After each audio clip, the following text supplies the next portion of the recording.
आइए साथियों, आज जानते हैं लखनऊ के बारे में। सबसे पहले मैं यहाँ आपको गोमती नदी, रिवर फ्रंट और पार्क के बारे में बात करेंगे। एक तरह से गोमती नदी लखनऊ की मुख्य जलधारा है, जो शहर को ट्रांस गोमती पूर्वी तट और शीर्ष गोमती पश्चिमी तट दो भागों में विभाजित करती है।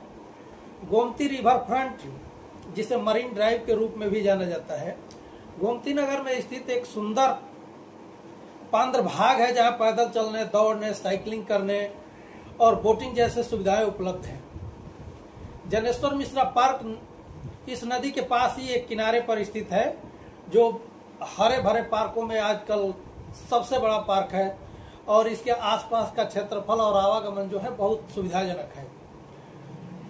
इन सब चीजों को लेकर के यातायात सुधार का प्रयास करने के लिए जो योजनाएं चल रही है लखनऊ में, उसमें ग्रीन कॉरिडोर योजना के तहत गोमती नदी के दोनों तटों पर लगभग 55 किलोमीटर लंबा चौड़ा मार्ग बनाया जा रहा है, ताकि शहर के पूर्व पश्चिम हिस्सों को जोड़ना आसान हो सके।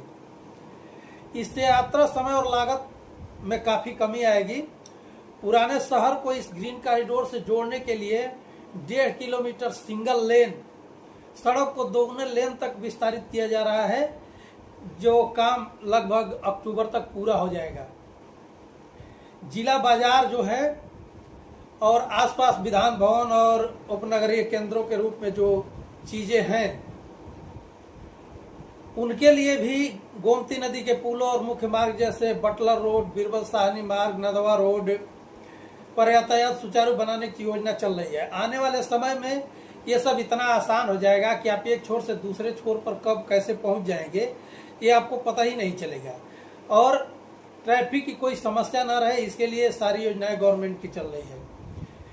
विधान भवन लखनऊ के प्रमुख सरकारी केंद्रों के पास स्थित है। आसपास की मुख्य सड़कें, नेटवर्क जैसे रेजिडेंसी, हजरतगंज आदि के माध्यम से आप विधान भवन भी पहुंच सकते हैं।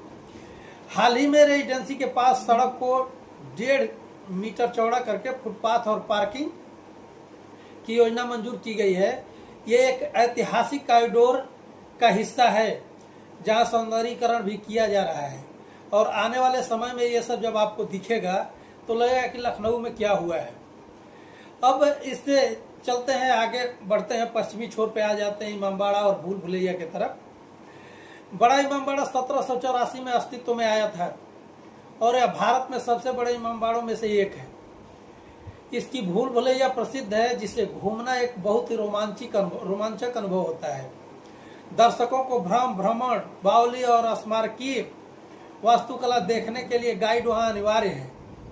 यदि गाइड नहीं रहेगा तो सारी चीजें आप देख ही नहीं पाएंगे।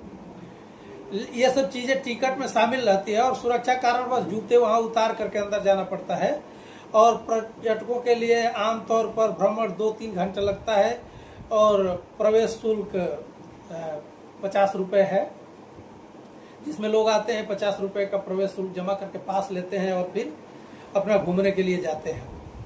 एक और योजना चल रही है लखनऊ की, चौथी आवागमन योजना जिसके नाम से। यह क्षेत्र मुख्यतः पुराने शहर को ग्रीन कॉरिडोर से जोड़ने के लिए सड़क मार्ग को दर्शाता है। जो चौथी आवागमन योजना है, ये ग्रीन कॉरिडोर को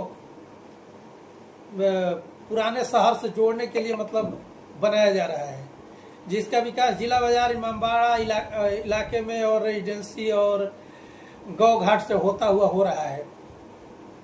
इस मार्ग के सुधार से यात्रियों को दिन भर का समय जो आपके भारी भीड़ में लग जाता है, उससे निजात मिलने की पूरी संभावना है। और ये यदि बन जाता है तो इन सब चीजों से जो दिन भर में आपको भीड़ भाड़ लग जाता है, ट्रैफिक में फंस जाते हैं, समय से कहीं नहीं पहुंच पाते हैं, तो उससे आपको निजात मिल जाएगी। और विशेषकर शहीद पथ, बंधा रोड और एसएसबी कॉलोनी, अंडरपास और नए स्लीप रोड्स द्वारा इसको कनेक्ट करके और भी आसान बनाया जा रहा है। और आपको एक सुझाव देना चाहूंगा, यदि आप लखनऊ घूमने के लिए आना चाहते हैं तो यात्रा के दौरान भीड़ भाड़ वाले समय से बचने के लिए सुबह और शाम का समय आपके लिए बहुत बेहतर रहेगा। बारिश के दिनों में पुराने शहर की नाली व्यवस्था मुद्दों का सामना कर सकती है, ग्वारी अंडरपास और हजरतगंज जैसे चौराहों पर रोड बंदी हो सकती है, इसलिए ट्रैफिक अपडेट जरूर देखें। जब भी आप घूमने आए तो कब कहाँ पे जल भराव के वजह से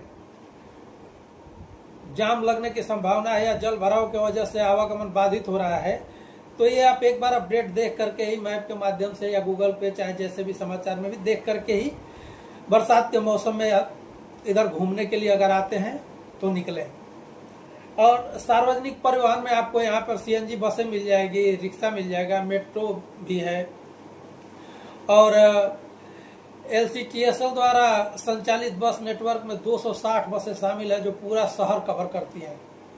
पूरे लखनऊ के यात्रियों को सुविधा को आसान बनाने के लिए 260 बसें संचालित हैं। और आप लखनऊ जब भी घूमने आए तो सुबह और शाम का समय, विशेषकर शाम के समय में जो भी भीड़ भाड़ वाले इलाके हैं और जहां आप सुगमता से नहीं पहुंच सकते हैं, वहां शाम या सुबह में यदि आएंगे तो सही व्यवस्थित तरीके से पहुंच सकते हैं और आपको पहुंचने में कोई परेशानी नहीं होगी। तो साथियों, आज के लिए बस इतना ही। फिर मिलेंगे दूसरे वीडियो में। इसी तरह से आप वीडियो को लाइक, सब्सक्राइब और शेयर करते रहिए। बाकी चीजें जो भी हम नया देखेंगे आप तक पहुंचाने का प्रयास करेंगे। धन्यवाद।